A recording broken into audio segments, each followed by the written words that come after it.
Iran ഇസ്രായേലിലേക്ക് തുടർച്ചയായി മിസൈലുകൾ വർഷിക്കുമ്പോൾ ഇന്ത്യയുടെ നെഞ്ചുകൂടെയാണ് പടപട എന്ന് ഇടിക്കുന്നത് എന്നുള്ള കാര്യത്തിൽ യാതൊരുവിധ തർക്കവുമില്ല.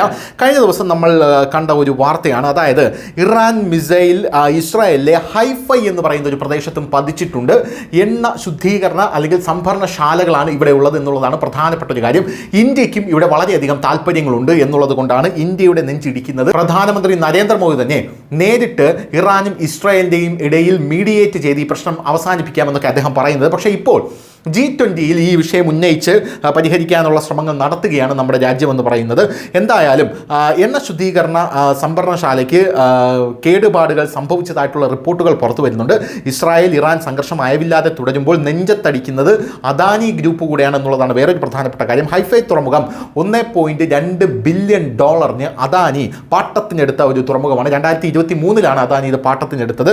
അതോടുകൂടി തന്നെ ഇവിടെ മിസൈൽ വീണെന്ന് പറഞ്ഞപ്പോൾ തന്നെ അദാനിയുടെ ഓഹരികളിലും വലിയ ഇടിവുണ്ടായി എന്നുള്ള റിപ്പോർട്ടുകളും ഇപ്പോൾ പുറത്തു വരുന്നുണ്ട്. എന്തായാലും ഇറാനിൽ നിന്ന് ഇന്ത്യ വൻതോതിൽ എണ്ണ ഇറക്കുമതി ചെയ്യുന്നുണ്ട് എന്ന് നമുക്ക് എല്ലാവർക്കും അറിയാം. ഇതുകൂടാതെ ഇറാനിൽ ഇന്ത്യക്ക് വലിയ ഒരു താല്പര്യമുള്ള തുറമുഖ പദ്ധതികളെല്ലാം ഉണ്ട്. ഈ പശ്ചാത്തലത്തിൽ സംഘർഷത്തിന് അയവ് വരുത്താൻ പ്രധാനമന്ത്രി മോദി ഇടപെടൽ നടത്തിയേക്കുമെന്നാണ് സൂചനകൾ. G7 ഉച്ചകോടിയിൽ മോദി ഈ വിഷയം ഉന്നയിക്കുമെന്നാണ് നമുക്ക് അറിയാൻ സാധിക്കുന്നത്. ഞായറാഴ്ച രാത്രിയിൽ നടത്തിയ മിസൈൽ ആക്രമണത്തിൽ വടക്കൻ നഗരമായിട്ടുള്ള ഇസ്രായേലിലെ ഹൈഫയിലും നാശനഷ്ടങ്ങൾ ഉണ്ടായതായ റിപ്പോർട്ടുകൾ പുറത്തു വരുമ്പോൾ ഇന്ത്യൻ വ്യവസായി അദാനിക്കും ആശങ്കയ്ക്ക് ഇടയാകുന്നുണ്ട്. അദാനിക്ക് വലിയ പങ്കാളിത്തമുള്ള ഒരു തുറമുഖമാണ് ഹൈഫൈ തുറമുഖം. ഇവിടേക്ക് ആക്രമണം എത്തുമോ എന്നതാണ് അദാനിയുടെ ആശങ്കയ്ക്ക് പ്രധാനപ്പെട്ട ഒരു കാരണമെന്ന് പറയുന്നത്. അതിനിടെ ബസാൻ എണ്ണ ശുദ്ധീകരണശാല സമുച്ചയത്തിലെ പൈപ്പ് ലൈനുകൾക്ക് ട്രാൻസ്മിഷൻ ലൈനുകൾക്കും കേടുപാടുകൾ സംഭവിച്ചതായിട്ടുള്ള റിപ്പോർട്ടുകൾ കഴിഞ്ഞ ദിവസം തന്നെ പുറത്തു വന്നിരുന്നു. ടെൽ അവീവ് സ്റ്റോക്ക് എക്സ്ചേഞ്ചിനെ ഇത് അറിയിച്ചതായി ടൈംസ് ഓഫ് ഇസ്രായേൽ റിപ്പോർട്ട് ചെയ്യുന്നുണ്ട്. എന്നാൽ ആളപായമൊന്നും അവിടെ റിപ്പോർട്ട് ചെയ്തിട്ടില്ല എന്നുള്ളത് മറ്റൊരു പ്രധാനപ്പെട്ട കാര്യമാണ്. ഈ സൈറ്റിലെ മറ്റ് സൗകര്യങ്ങളെല്ലാം തന്നെ അടച്ചുപൂട്ടേണ്ട ഒരു സാഹചര്യം നിലവിലുണ്ടായേക്കാം എന്നുള്ള റിപ്പോർട്ടുകളും നമുക്ക് ലഭിക്കുന്നുണ്ട്. നാശത്തിൻ്റെ ആഘാതവും അടച്ചുപൂട്ടിയ സൗകര്യങ്ങൾ പ്രവർത്തനത്തിലേക്ക് മടങ്ങുന്നതും പരിശോധിച്ച് വരികയാണെന്നും അവർ കൂട്ടിച്ചേർക്കുന്നുണ്ട്.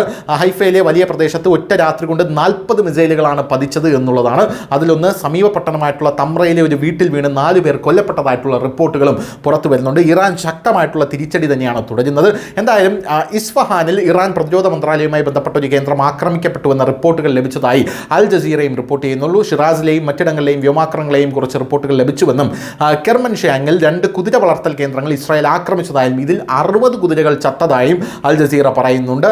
എന്ത് തന്നെയായിരുന്നാലും ടെഹ്റാനിലെ എണ്ണ ഡിപ്പോകൾക്ക് നേരെ ഇസ്രായേൽ ആക്രമണം നടത്തിയിട്ടുണ്ട്. തുടക്കത്തിൽ എണ്ണ ശുദ്ധീകരണശാല കേന്ദ്രം ആക്രമിക്കപ്പെടുന്നുവെന്നായിരുന്നു വിവരം. പിന്നീട് അത് ശരിയല്ലെന്ന് തെളിഞ്ഞു. ഇന്ധന ഡിപ്പോയാണ് ആക്രമിച്ചതെന്ന് തെളിഞ്ഞു.